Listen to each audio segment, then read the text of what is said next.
Recording in progress. Shrimad Bhagavad Gita अध्याय संख्या 9 और श्लोक संख्या 2।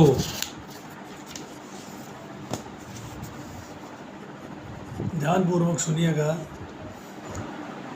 राजविद्या राजगुह्यम पवित्रम इदम उत्तमम प्रत्यक्ष अवगमम अधर्म्यम सुसुखम कर्तुम अव्ययम। यह ज्ञान सब विद्याओं का राजा है, जो समस्त रहस्यों से सर्वाधिक गोपनीय है। यह परम शुद्ध है और चूँकि ये आत्मा की प्रत्यक्ष अनुभूति कराने वाला है, अतः यह धर्म की परिणति है। यह विनाशी है और अत्यंत सुखपूर्वक संपन्न किया जाता है। 8 शब्द जो है इस श्लोक में इस्तेमाल हुए हैं। राजविद्या, राजगुह्यम, पवित्रमिदम, उत्तमम, प्रत्यक्षावगमम, धर्मयम, अव्ययम और कर्तु सुसुखम। 8 शब्दों की महत्ता है, इम्पोर्टेंस है और इसीलिए इसको राज विद्या कहा गया है, अर्थात समस्त विद्याओं का राजा। ये जो चैप्टर चल रहा है ये समस्त विद्याओं का राजा है। और ये जो श्लोक है दूसरा वाला, ये बहुत ही इम्पोर्टेंट मैसेज देता है, जिस मैसेज को समझना चाहिए। क्या मेरी आवाज़ ठीक से आ रही है या कम आ रही है? अगर ठीक आ रही है तो हाथ खड़ा कर दीजिएगा।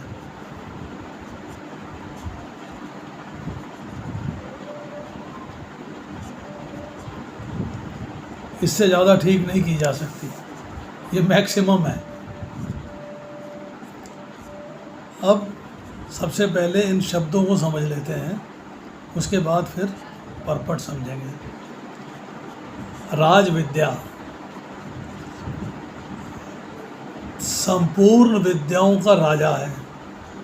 जैसे हमने कल डिस्कस किया था कि ज्ञान विज्ञान सहित यहाँ डिस्कस होगा। इसके अंदर विज्ञान सहित ज्ञान जो है संपूर्ण विद्याओं का राजा होता है। जब आप इसको ठीक से जान लोगे तो इसके बाद आपको जानने के लिए और कुछ नहीं बचेगा। सब कुछ, सब ज्ञान हो गया। 7वें अध्याय की बिगिनिंग में भगवान कहते हैं कि मेरे समग्र रूप को जानने के बाद कुछ बाकी नहीं रहता है। और 15वें अध्याय के अंत में कहा गया है, जो असमूढ़ पुरुष मेरे को अक्षर से अतीत और अक्षर से उत्तम जानता है, वह सर्ववित हो जाता है। मतलब उसे सब ज्ञान की प्राप्ति हो जाती है। अक्षर मतलब जो नाशवान है, उससे अतीत मतलब मैं उससे परे हूँ, नाशवान नहीं हूँ। और जो अक्षर है, जो नाश नहीं होता है, उसके अंदर जानता है कि मेरे से उत्तम कोई नहीं है, उससे बड़ा कोई ज्ञान नहीं है।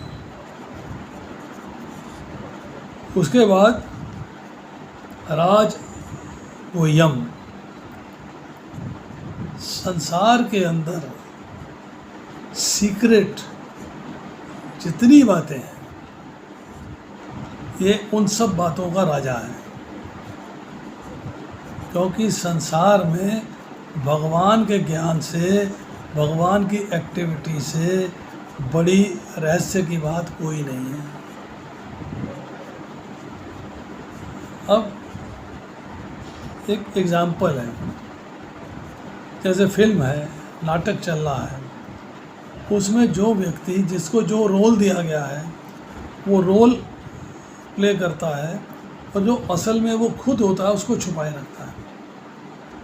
मान लीजिए एक व्यक्ति जो है वो ऑफिस के अंदर ऑफिसर है, परंतु उसको नाटक के अंदर राम जी का रोल मिल गया, तो राम जी का रोल करेगा, ऑफिसर का रोल जो है छुपा रहेगा, वो उसके सामने नहीं होगा। तो इसी तरीके से भगवान जब निराकार रूप में लीला करते हैं, मनुष्य रूप में लीला करते हैं, तब जो अभक्त लोग होते हैं जो भक्त नहीं हैं वो तो मनुष्य मानते हैं, उनको भगवान मानते नहीं, तो उसको जो है अवज्ञा करते हैं, उसको इग्नोर करते हैं। परंतु भगवान जो है उनके सामने अपने आप को प्रकट नहीं करते। बट 7वें अध्याय के 25वें श्लोक में चर्चा आती है कि जो भगवान के एकांतिक प्यारे भक्त हैं, भगवान के भक्त हैं, भगवान उनके सामने अपने आप को प्रकट कर देते हैं। तो अपने आप को प्रकट कर देना किस कंडीशन में करना है, किस स्थिति में करना है, किन परिस्थितियों में करना है, ये एक अत्यंत गोपनीय बात है, सीक्रेट बात है। अब आती है बात पवित्रम इदम, मतलब यह पवित्र है। इस विद्या के समान पवित्र करने वाली और कोई विद्या नहीं है। पापी से पापी, दुराचारी से दुराचारी अगर इस विद्या को प्राप्त कर लेता है तो धर्मात्मा बन जाता है, पवित्र बन जाता है, शाश्वती शांति को प्राप्त कर लेता है। ये चर्चा आती है 9वें अध्याय के 31वें श्लोक में। अब हम 10वें अध्याय में जाएंगे। अभी हम 9वां अध्याय चल रहा है, 10वें अध्याय में जाएंगे। तो अर्जुन ने भगवान को परम पवित्र, पवित्रम परमम भगवान, 10वें अध्याय का 12वां श्लोक है। और चौथे अध्याय में भगवान ने ज्ञान को पवित्र बता दिया। क्या बोला? ना ही ज्ञानेन सदृशम पवित्रम ही विद्यते। चौथे अध्याय का 38वां श्लोक है कि यहाँ राज विद्या के साथ भगवान ने 8 विशेषण दिए जो मैंने आपको पढ़ के सुनाए। तात्पर्य यह है कि पवित्र भगवान का नाम, रूप, लीला, धाम, स्मरण, कीर्तन, जप, दान, ज्ञान सब पवित्र है। Everything is pure.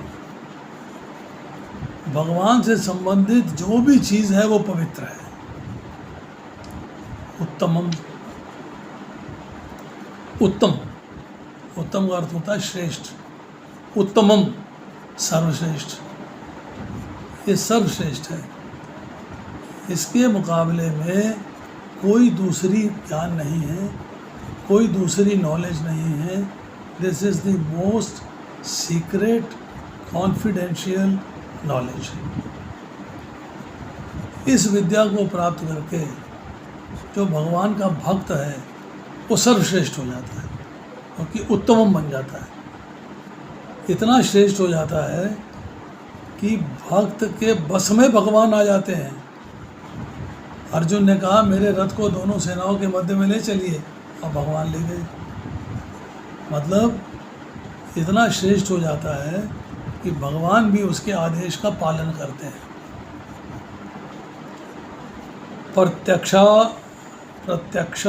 वगमम,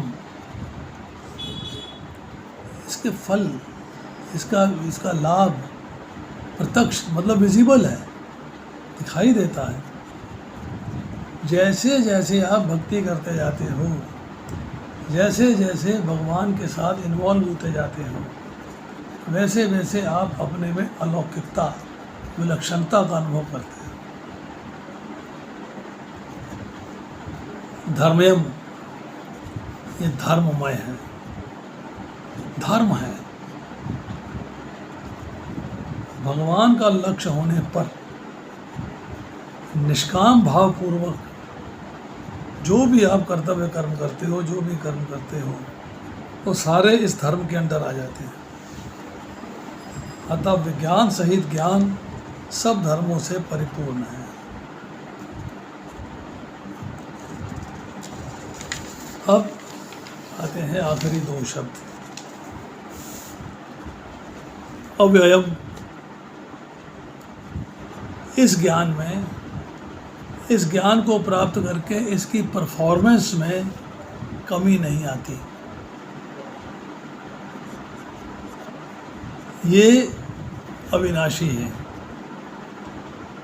Neha Vikram नाशो अस्ति प्रत्यवायो न विद्यते।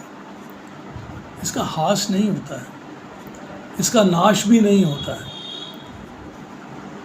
भगवान ने अपने भक्त के लिए कहा, 9वें अध्याय के अंदर जाएंगे 31वें श्लोक में, तो भगवान कहते हैं न मैं भक्त प्रणश्यति मतलब मेरे भक्त का कभी विनाश नहीं होता, उसका पतन नहीं होता।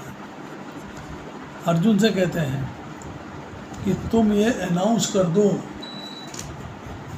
कि मेरे भक्त का कभी विनाश नहीं होता है। कर्तुम सुसुखम, करने में बहुत सुगम है, सुखपूर्वक किया जाता है। इसमें हम दो चीज़ें लेके चलते हैं। एक है जब ये सारे कार्य करते हो, भगवान की भक्ति करते हो, तो भक्ति करने में सुख की प्राप्ति होती है, और भक्ति बड़े सुख से आसानी से की जा सकती है। जैसे पत्रम पुष्पम फलम तोयम ये में भक्तिया प्रेक्षति। आप भगवान को पत्र पुष्प फल और जल अर्पित कर दीजिए। इसी के 26वें श्लोक में आएगा, श्रद्धा पूर्वक, प्रेम पूर्वक। तो भगवान उसको स्वीकार कर लेते हैं। कितना सुगम है, कितना आसान है। जब आप अपनी किसी वस्तु को जो आपको परम प्रिय है वो भगवान को अर्पित कर देते हैं, तो भगवान अपने आप को आपको अर्पित कर देते हैं। भगवान कहते हैं मेरी प्राप्ति तो आसान है, क्योंकि मैं सब देश में हूँ, सब काल में हूँ, अभी भी हूँ, देखने में, सुनने में भी, समझने में, सब जगह हूँ। पर समस्या क्या है कि जीव, हम लोग भगवान की तरफ दृष्टि न रख के प्रकृति की ओर दृष्टि रखते हैं, प्रकृति से आकर्षित हो जाते हैं, प्रकृति के प्रति काम करते हैं। इसीलिए बार बार जन्म लेते हैं और बार बार मरते हैं। भगवान कहते हैं थोड़ा सा मेरी तरफ ध्यान दे दे तो मेरी अलौकिकता, विलक्षणता दिखने लग जाएगी कि प्रकृति के साथ तुम्हारा संबंध नहीं है, संबंध तो मेरे साथ है।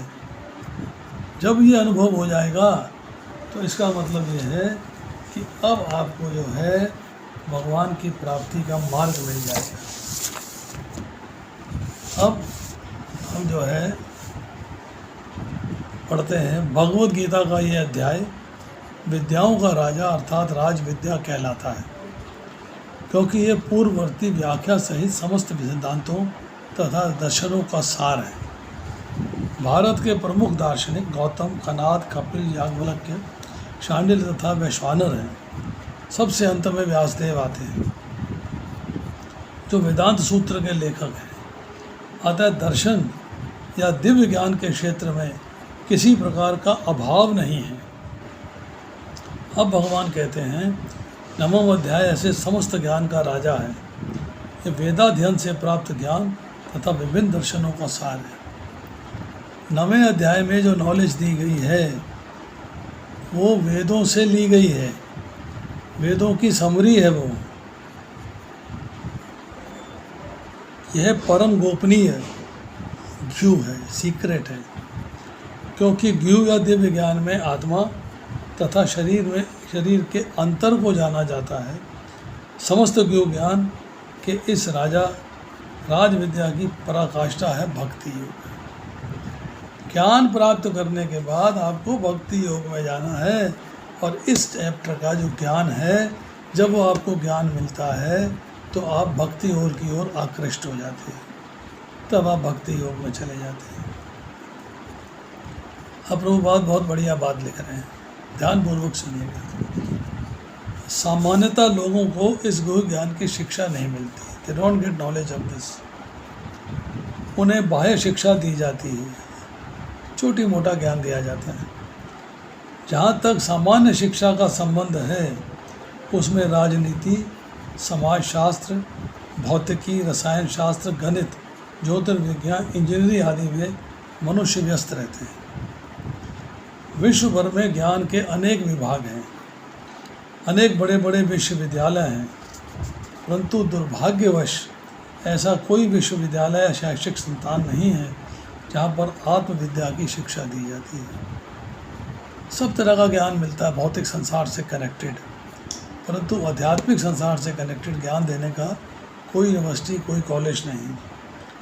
फिर भी आत्मा शरीर का सबसे महत्वपूर्ण अंग है। आत्मा के बिना शरीर महत्वहीन है, तो भी लोग आत्मा की चिंता न करके जीवन की शारीरिक आवश्यकताओं को अधिक महत्व प्रदान करते हैं। आत्मा की चिंता नहीं करते। आप जो बॉडीली नीड्स हैं, शरीर के लिए जो चीज़ें चाहिए उसके बारे में वरी करते हैं।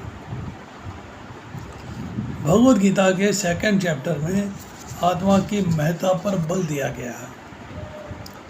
प्रारंभ में ही भगवान कहते हैं कि ये शरीर नश्वर है और आत्मा अविनश्वर। शरीर नाशवान है, आत्मा अविनाशी है। अंतमंता इमे देहा नित्य संयुक्ता शरीर। यही ज्ञान का ज्ञू अंश है कि केवल ये जान लेना कि शरीर आत्मा से भिन्न है, ये निर्विकार, अविनाशी और नित्य है। इससे आत्मा के विषय में कोई सकारात्मक सूचना प्राप्त नहीं हो पाती। कभी कभी लोगों को ये भ्रम रहता है कि आत्मा शरीर से भिन्न है, और जब ये शरीर नहीं रहता तो मनुष्य को शरीर से मुक्ति मिल जाती है।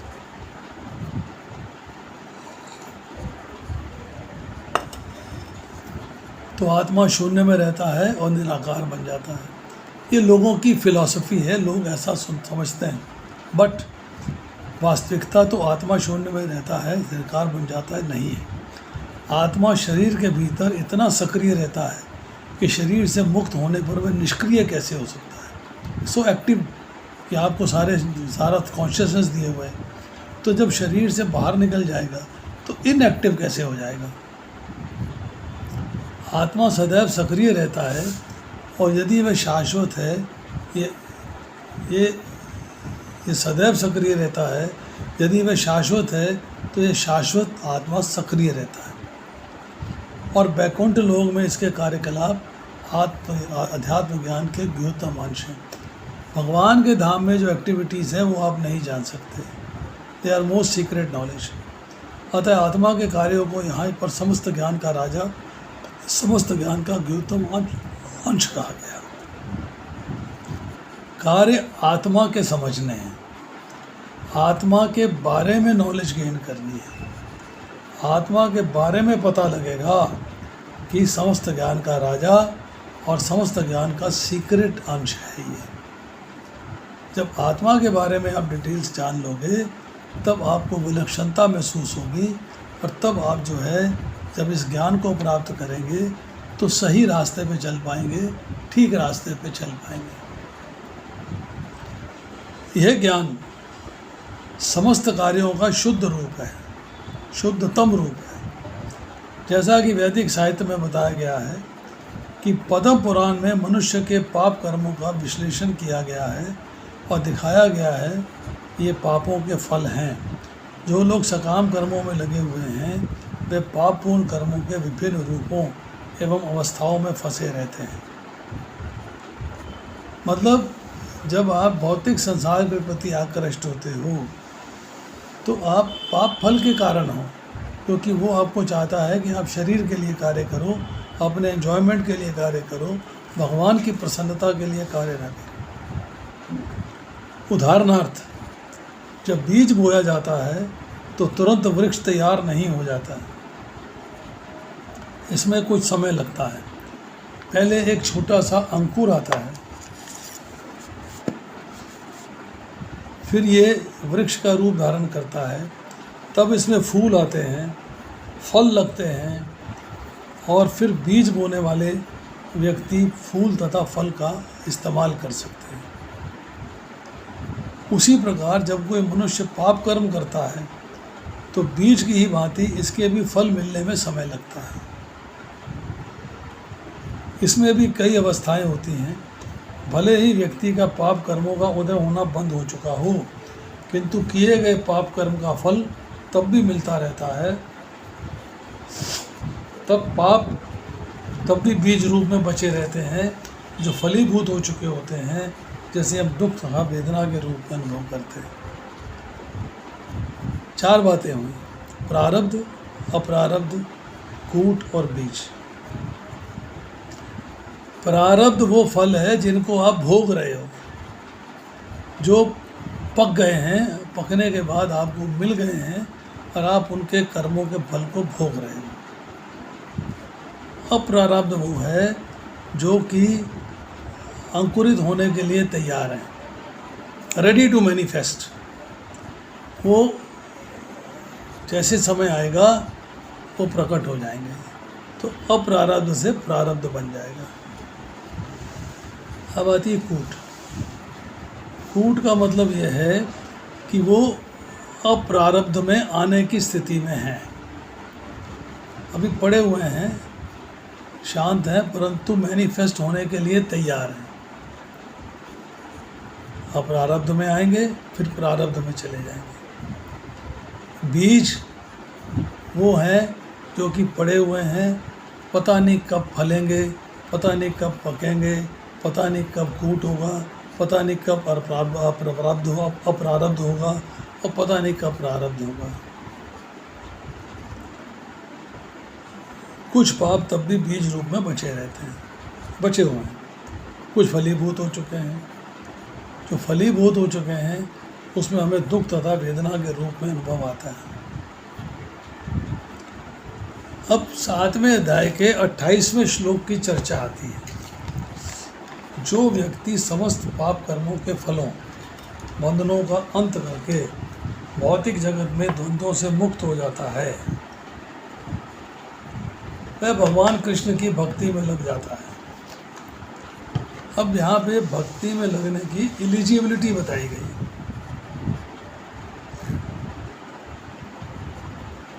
एलिजिबिलिटी क्या बताई गई कि सारे पाप कर्मों के फल का अंत करना है, अंत करना है।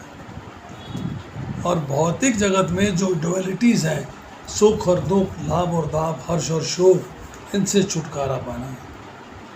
और ये सब अंडरस्टैंड करते हुए कैसे होगा, भगवान की भक्ति में लग जाना, क्योंकि वही भक्ति ही आपको पाप कर्मों से छुटकारा दिला सकती है। दूसरे शब्दों में, जो लोग भगवत भक्ति में लगे हुए हैं वे समस्त कर्म फलों, बंधनों को पहले से ही मुक्त हुए रहते हैं। जो भगवत भक्ति में लग गए हैं, ग्रेजुअली हौले हौले हौले हौले उनके कर्म फल जो है भुगतते जाएंगे, भुगतते जाएंगे, भुगतते जाएंगे। और वो जो है ऑटोमेटिकली एक स्टेज आएगी जब कर्म फल के बंधन से मुक्त हो जाएंगे। पद्म पुराण में कहा गया है, अप्राप्त फलम पापम कूटम बीजो फलनो उमुखम क्रमनैव परिलीते विष्णु भक्ति आत्मना। जो लोग भगवत भक्ति में रखते हैं उनके सारे पाप कर्म चाहे फलीभूत हो चुके हों, सामान्य हो या बीज रूप में हो, क्रमशः नष्ट हो जाते हैं। 4थे अध्याय के 37वें श्लोक में कहा गया, ये ज्ञान रूपी अग्नि आपके समस्त कर्म फलों को जलाकर भस्म कर देती है। मतलब जैसे अग्नि के अंदर कोई भी ईंधन डाला जाए वो जल के भस्म हो जाता है, इसी तरह ये ज्ञान प्राप्त करने के बाद जो आपके कर्म फल हैं वो समाप्त हो जाते हैं। अतः भक्ति की शुद्ध कारिणी शक्ति अत्यंत प्रबल है और पवित्रम उत्तमम अर्थात विशुद्धोत्तम कहलाती है। उत्तम का तात्पर्य दिव्य है। तमस का अर्थ ये भौतिक जगत के अंधकार है और उत्तम का अर्थ है भौतिक कार्यों से परे हुआ। भक्ति में कार्यों को कभी भी भौतिक नहीं मानना चाहिए। यद्यपि कभी कभी ऐसा प्रतीत होता है कि भक्त भी सामान्य जनों की भांति रत रहते हैं। जो व्यक्ति भक्ति के अवगत होता है वही जान सकता है कि भक्ति में कार्य भौतिक नहीं होते। जब आप भक्ति करने लग जाते हो तो हर कार्य जो है आपका वो आध्यात्मिक हो जाता है, वो भौतिक नहीं रहता। 4थे अध्याय के अंदर 24वें श्लोक में बहुत बढ़िया चर्चा आ रही है। जो व्यक्ति कृष्ण भावनामृत में पूर्णतः लीन रहता है उसे अपनी आध्यात्मिक कर्मों के योगदान के कारण अवश्य भगवत धाम की प्राप्ति होती है, क्योंकि उसमें हवन भी ब्रह्म है और हवि भी ब्रह्म है। हवन मतलब भगवान के लिए किया गया कार्य, और जो कार्य करते हैं वो भी भगवान है, भगवान की कृपा है, वो भी भगवत भक्ति संबंधी है, वो भी साधारण भौतिक कार्य नहीं है, आध्यात्मिक कार्य है। तो भक्ति में कोई भी कार्य किया जाए तो उसको जो है भौतिक कार्य नहीं मानना चाहिए। भक्ति में कार्य भौतिक नहीं होते, वे आध्यात्मिक होते हैं और प्रकृति के गुणों से सर्वथा कलमुष रहित रहते हैं। गंदगी नहीं होती, कलमुष नहीं होता, प्रकृति के गुण उस पर प्रभावी नहीं होते, एक्ट नहीं करते। अब आती चर्चा। कहा जाता है कि भक्ति की संपन्नता इतनी पूर्ण होती है कि उसके फलों का प्रत्यक्ष अनुभव किया जा सकता है। हमने अनुभव किया है कि जो व्यक्ति कृष्ण के पवित्र नाम हरे कृष्ण कृष्ण कृष्ण हरे हरे, हरे राम राम राम हरे हरे का कीर्तन करता है, उसे जप करते समय कुछ दिव्य आनंद का अनुभव होता है। वह तुरंत ही समस्त भौतिक कर्मों से शुद्ध हो जाता है। ऐसा सचमुच दिखाई पड़ता है।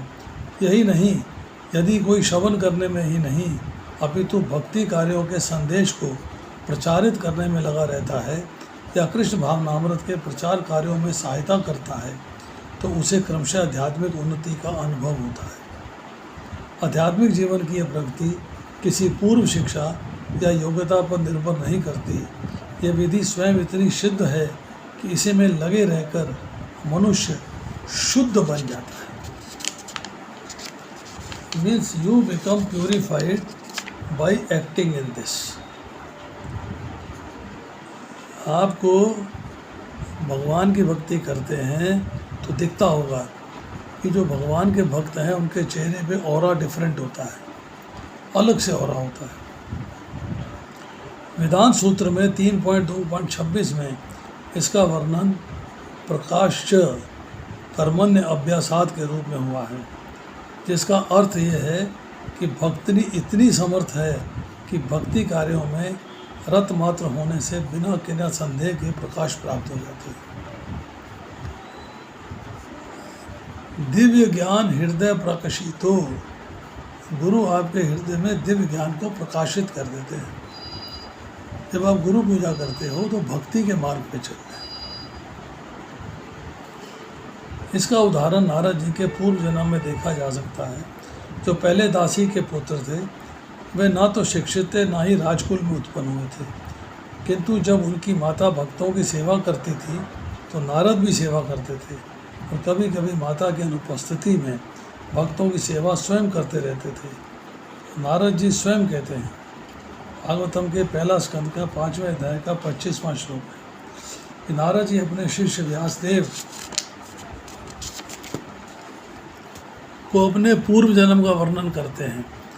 वे कहते हैं कि पूर्व जन्म में बाल्यकाल में वे चातुर्मास में शुद्ध भक्तों भागवतों की सेवा किया करते थे, जिससे उन्हें उनकी संगति प्राप्त हुई।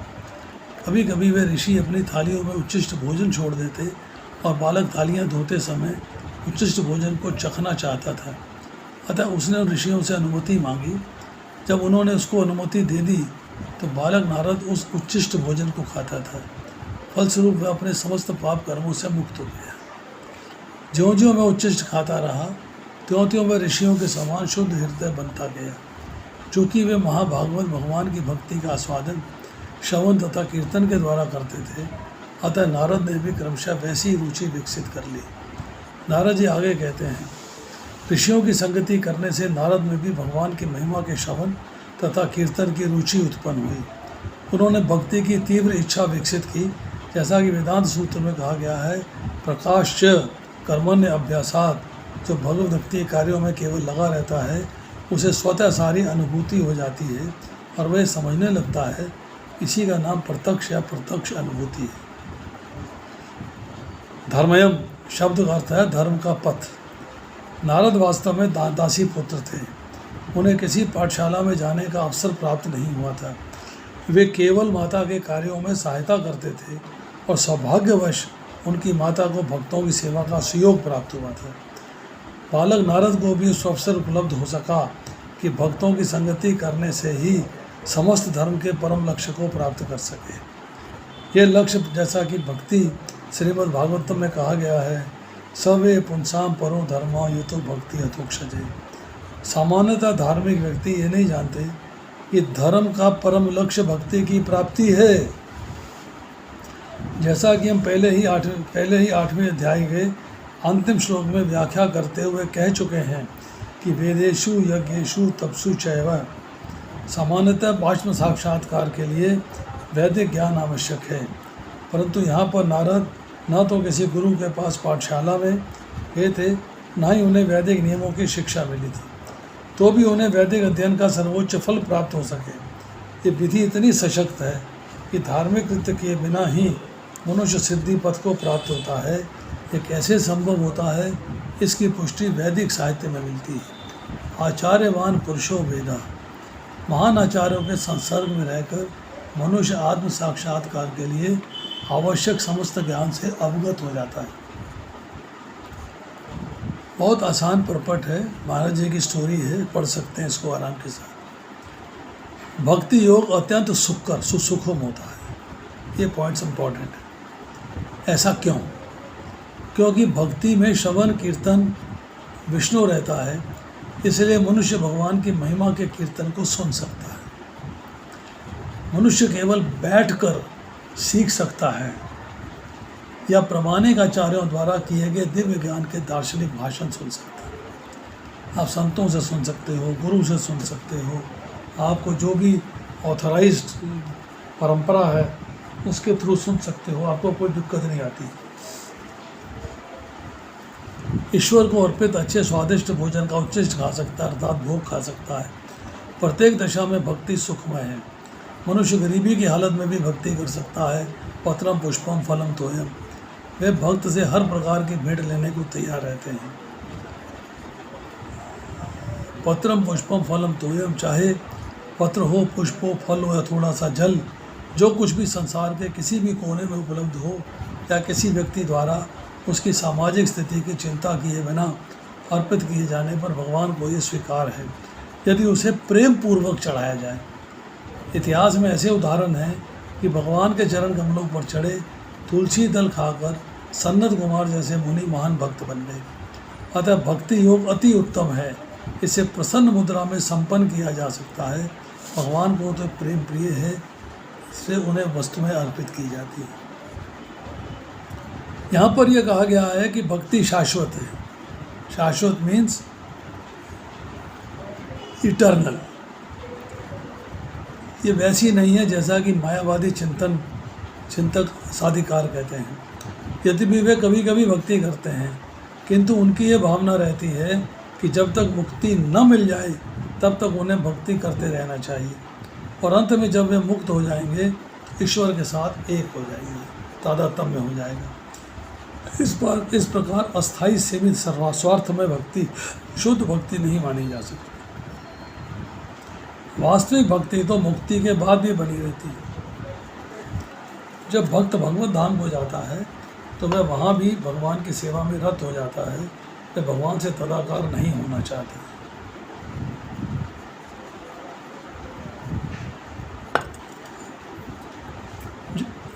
जैसा कि भगवत गीता में देखा जाएगा, वास्तविक भक्ति मुक्ति के बाद आरंभ होती है।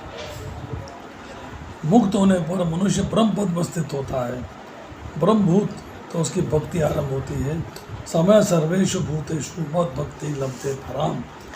कोई भी मनुष्य कर्म योग, ज्ञान योग, अष्टांग योग या अन्य योग करके भगवान को नहीं समझ सकता। इन योग विधियों से भक्ति योग की दिशा में किंचित प्रगति हो सकती है, किंतु भक्ति की अवस्था को प्राप्त करके कोई भगवान को समझ नहीं पाता। भक्त्या माम अभी जानाति, भक्त ही मुझे जान सकता है, दूसरा कोई व्यक्ति नहीं। अब देखिए, ब्रह्म का पद क्या है? जीव आत्मा पाप रहित हो जाए, शोक रहित हो जाए, मृत्यु रहित हो जाए, जरा रहित हो जाए, भोजन इच्छा रहित हो जाए, पिपासा शून्य हो जाए, सत्य काम हो जाए और सत्य संकल्प हो जाए। जब उसमें 8 गुण आ जाते हैं तब जो है वो कहा जाता है कि ब्रह्म के पद पर आ गई। श्रीमद् भागवत में भी इसकी पुष्टि हुई है। जब मनुष्य भक्ति योग संपन्न करके विशेष रूप से किसी महात्मा से श्रीमद् भागवत या भगवद गीता सुनकर शुद्ध हो जाता है तो वह कृष्ण विद्या या तत्व ज्ञान को समझ सकता है। में समझने के लिए एलिजिबिलिटी है कि परंपरा से आपने ज्ञान प्राप्त किया है और ज्ञान को प्राप्त करके आप शुद्ध हो गए। एवं प्रसन्न मनसो भगवत भक्ति योग्यता है। जब मनुष्य का हृदय समस्त व्यर्थ की बातों से रहित हो जाता है, भौतिक संसार की इच्छा नहीं रहती, तो वह समझ सकता है कि ईश्वर क्या है। इस प्रकार भक्ति योग या कृष्ण भावनामृत समस्त विद्याओं का राजा तथा समस्त ज्ञान का राजा है। ये धर्म का शुद्धतम रूप है और इसे बिना कठिनाई के सुखपूर्वक संपन्न किया जा सकता है। अतः मनुष्य को चाहिए कि वह इसे ग्रहण करे। बहुत लंबा परपट है परंतु बहुत ही वैल्यूएबल है। समझना चाहिए कि भक्ति ही अल्टीमेट है, भक्ति के बिना गाड़ी नहीं चलेगी। ये हमारा लक्ष्य होना चाहिए। आज इतना ही।